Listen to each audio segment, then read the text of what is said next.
अपन आत्माओं, इस वचन में अमृतवाणी के अंदर आदरणीय गरीबदास साहिब जी ने परमात्मा की महिमा और इस जीव की दशा बताई है। जैसा भी आपको एग्जाम्पल दिया था कि दो साहूकार पैसे लेकर गए थे उद्देश्य बिजनेस बढ़ाने के लिए, एक ने उद्देश्य पूरा किया, एक ने घुट्टी लाई सो गया। जिसने दोगुने तिगने कर लिए वो तो सेठ बन गया, और जिसने घुट्टी लाई और बकवाद करी घड़ी वो टोटे माँ के मजदूर लगा। तो यहाँ बताते हैं कि लोहे जैसा ताव जात है ये काया दे सराही।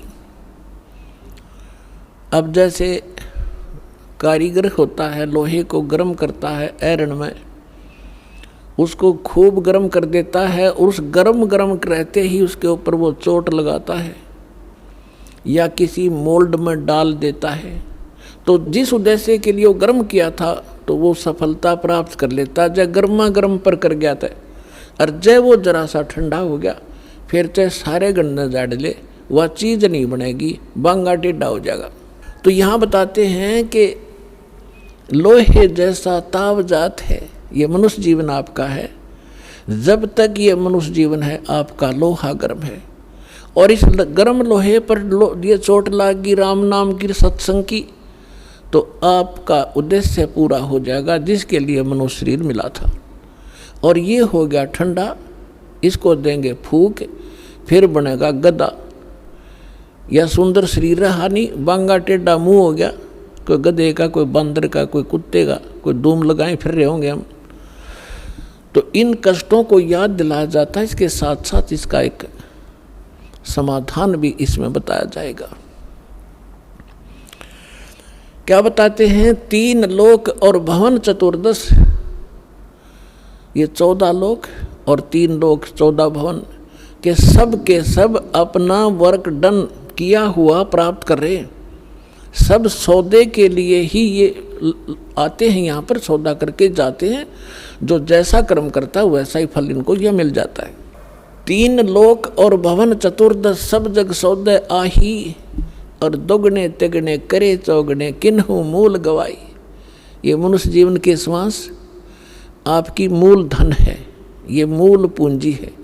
जो अच्छी आत्माएं हैं, जो सत्संग में आते हैं, उनको परम संत मिल जाते हैं, शास्त्र उनको साधना प्राप्त हो जाती है, और मर्यादा में रहकर अपने उद्देश्य को ना भूलकर आजीवन भक्ति करते हैं, तो वो दोगुने तिगुने चौगुने कर लेते हैं इस मूल धन के। और जो केवल सारा दिन राजनीति में गुटी सुटी लाई ताश खेले बकवाद घड़ी पेट भरने के लिए धंधे में लागे रहे, बस उसी को फाइनल मान लिया, तो कहते उन्होंने मूल गंवा दिया, वो मूल धन नष्ट कर दिया, मनुष्य जीवन को बर्बाद कर दिया। उसके बाद फिर क्या होगा?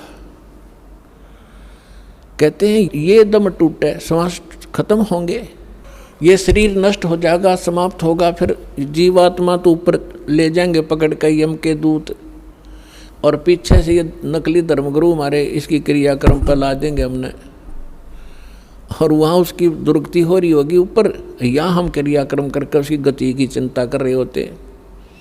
क्या बताते हैं कि उस दरगाह में मार पड़ेगी, यम पकड़ेंगे बाहीं। जिन्होंने परम संत सतगुरु रूप में प्राप्त नहीं हुए, सत्साधना नहीं की, उनको यम के दूत पकड़ कर ले जाते हैं, और जिनको संत मिल गए सत्साधना कर रहे हैं उनको यम के दूत नहीं ले जाते, उनको जहाज में बिठाकर भगवान ले जाता है। कबीर साहब कहते हैं आए हैं सो जावेंगे ये राजा रंग फकीरे, एक सिंहासन चढ़ चले एक जूड़े जात जंजीरे। आने और जाने में बहुत अंतर रहेगा। कबीर साहब कहते हैं जो जन्मे हैं वो मृत्यु तो होगी, आए हैं सो जावेंगे राजा रंग फकीर, लेकिन राजा रंग जो भक्ति नहीं करते और फकीर साधक जो संत कर भक्ति करता है, उनके जाने में बहुत अंतर होगा। एक तो सिंहासन चढ़ चले विमान में बैठ कर जाएंगे, और एक बांध के ले जाएंगे जिनको यम के दूत, तो बहुत अंतर हो गया। अब क्या बताते हैं कि कुल परिवार तेरा सकल कबीला मसलत एक ठहराई। जब आपका शरीर पूरा हो जाएगा, श्वास छूट जाएंगे, जीव निकल जाएगा तो आपके अंतिम संस्कार के लिए आपके कुल के लोग तुरंत एक राय कर लेंगे, अब उठाओ जल्दी और फूको, फाइनल करो इसको। कुल परिवार तेरा सकल कबीला मसलत एक ठहराई, सब ने एक सलाह बना ली और बांध पिंजड़ी आगे धर लिया मरघट में ले जाई। अग्नि लगा दिया जद लंबा फूक दिया उस ठाई, अब शरीर का तो कर दिया काम। अब क्या शुरुआत की, गुरुजी आए, कहते हैं पुराण उठा के फिर पंडित आए, कहते गुरु पुराण का पाठ कराओ इसका। परमात्मा कहते हैं जीव चला गया, माटी फूक दी, अब क्या रहेगा तुम्हारे पल्ले। अब गुरु पुराण का पाठ कराते हो, उसको कौन सुनेगा थारे गुरु पुराण ने, और क्या लिखा उस गुरु पुराण के अंदर। गुरु पुराण को अगर पढ़ाना था तो उसके जीते जी पढ़ाना चाहिए था। जैसे गुरु पुराण के अंदर लिखा हुआ है कि जब ये प्राणी शरीर छोड़कर जाता है और जिसने भक्ति नहीं की होती, दान धर्म नहीं कर रखा है, यम के दूत पकड़ कर ले जाते हैं और आगे फिर उसको भंडारे चल रहे होते हैं और उसको नंगे पैरों घसीट कर ले जाते हैं। उसको भूख लगी है, प्यास लगी है और वो देखता है सामने और यमदूतों से कहता है मुझे खाना खा लेने दो। वो कहते नहीं, तेरे लिए अलाउड नहीं है, पहले धर्मराज के पास चल, फिर पूछेंगे अगला तेरा क्या हिसाब किताब करना उन्होंने। तो ऐसी दुर्गति होती है। फिर गुरु पुराण में बताया जाता है जिसने ऐसे कर्म किए उसका हाथ कटा, जो ऐसे कर्म करता वो अंधा होता है, जो ऐसे कर्म करता है उसको उसका बेटा मर जाता है। तो परमात्मा कबीर जी कहते हैं कि तुमने वो गुरु पुराण उसको पहले पढ़ाना चाहिए था, ताकि वो बुराइयां बचता और पाप कम करता, भगवान भज लेता, डरता।